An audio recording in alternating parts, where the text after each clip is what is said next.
Jadi kalau kita bersaudara nih jauh saling doa mendoakan wal muslimin wal muslimat wal mu'minin wal mu'minat. Kalau dekat kita saling ingat mengingati. Iya, betul. Saling satu rami. Padilah satu rami umur dipanjangkan, rezeki dimudahkan, dosa diampunkan. Sebab satu rami tadi kita nggak kenal, kita akan jadi kenal. Ini ulama mengatakan orang Islam satu tubuh. Sebelum kamu mencintai saudara kamu seperti mencintai diri kamu sendiri, belum kamu diakui sebagai orang beriman. Jadi tanda kita cinta kepada saudara kita, ajak mereka taat kepada Allah. Kalau mereka sudah taat kepada Allah, selesailah semua masalah. Sebab Allah kalau dengan kita taat kita selesai. Tapi kalau kita nggak mau taat kepada Allah, bertambahlah masalah. Jadi kita di dunia ini sementara, di akhirat selama-lamanya. Allah kuasa, makhluk tak kuasa.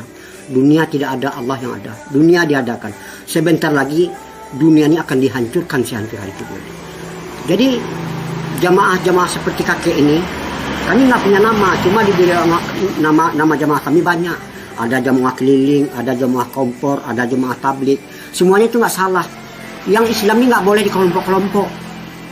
Jadi kami mengajak manusia taat kepada Allah, bukan mengajak ke organisasi, bukan mengajak kepada golongan, bukan mengajak kepada satu kelompok. Itu kalau seperti itu memecah umat. Tapi kalau mengajak taat kepada Allah, menyatukan umat. Nah, jadi kita, Nabi mencontohkan dakwah itu menjumpai umat dari lorong ke lorong, dari gang ke gang, dari rumah ke rumah, dari pintu ke pintu, menyampaikan pentingnya perkara iman kepada orang Islam dan mengajak orang muslim masuk Islam. Itu dakwah yang contohkan Nabi. Tapi ceramah di masjid itu namanya taklim buat takluk untuk yang tobat. Mungkin ada saudara kita yang lalai, yang lupa. Banyak sekarang di tempat-tempat lain dia mengaku Islam tapi nggak sholat. Ini maksiat yang belum terbencang. Bagi orang tidak mendirikan sholat itulah orang yang meruntuh agama. Bagi orang mendirikan sholat itulah orang mendirikan agama. Jadi di sini orang beriman itu jelas Islam. Tapi kalau orang Islam belum tahu beriman, apakah tanda-tanda orang beriman?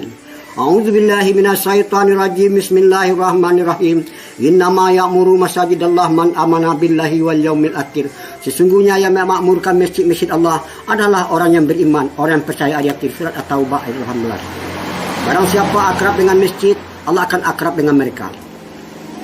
Kalau ada orang bolak-balik ke masjid, saksikan olehmu bahwa mereka itu adalah mukmin. Wahai malaikatku, kamu lihat nggak tetangga-tetanggaku? Siapa tetangga-tetanggamu? Orang selalu memakmurkan masjid. Sebab masjid itu adalah jantungnya kampung, taman-tamannya surga, benteng-bentengnya orang Islam, rumah-rumahnya Allah. Jadi kalau kita datang ke masjid, otomatis kita dimuliakan oleh Allah. Jadi ibadah yang paling cinta adalah itu sholat di awal waktu, di mana azan dikumandangkan. Nah, jadi sholat perintah Allah, berjamaah sunnah Nabi. Jadi kalau kita sholat berjamaah dapat 27.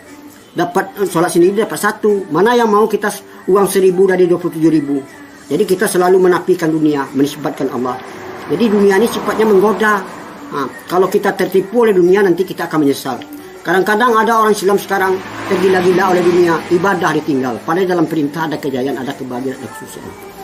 Jadi kami dalam rangka menjalankan yang di dalam Al-Quran berbunyi, kalian adalah sebaik-baik umat dilahirkan untuk sekali manusia untuk beramal ma'ruf munkar dan berimanlah kamu kepada Allah. Al-Imran 10.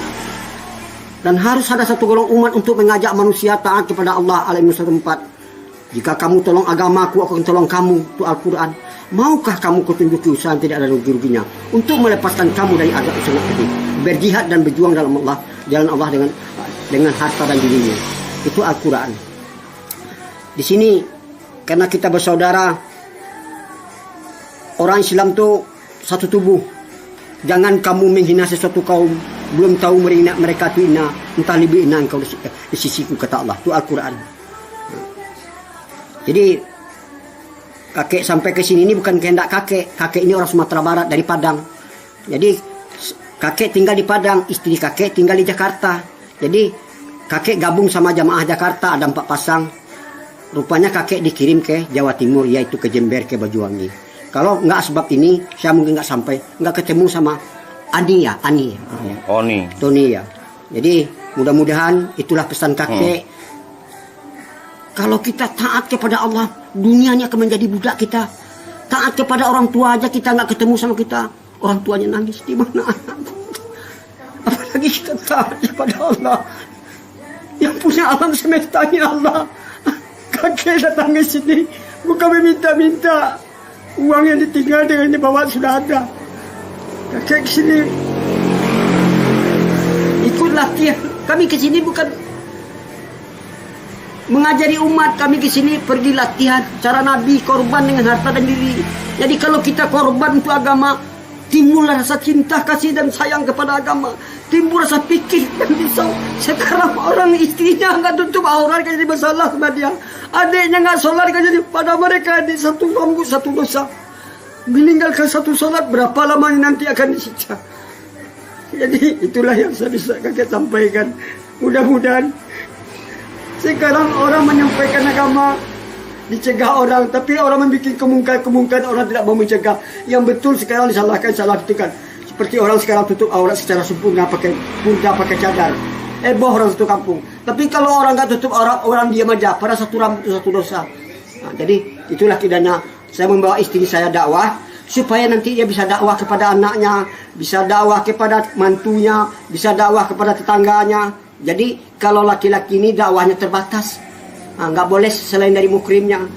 Tapi kalau istilah dikritikkan, tidak boleh ikut, dia boleh dakwah kepada siapa saja yang menikah, yang masuk ke rumahnya. Nah, itulah yang bisa saya sampaikan.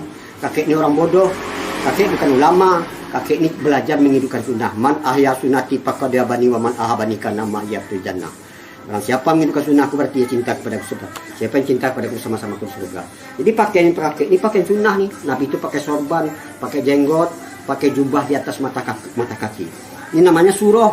Kalau sariro itu suroh, siroh. Siroh itu cara Nabi berpakaian, budi pekertinya, pikir dan risaunya. Jadi suroh sariroh ini yang jarang dibahas orang sekarang. Inilah. Jadi mudah-mudahan pesan kakek sama Ani itu aja. Jagalah sholat di awal waktu. Kalau kita mau ke masjid itu mengajak, ayo sholat ya dengan khidmah kasih sayang. Dengan mengajak kita dapat pahala. Kalau diikut sebanyak dia dapat, segitu juga kita dapat. Tapi nggak merugikan kepada mereka. Assalamualaikum warahmatullahi wabarakatuh.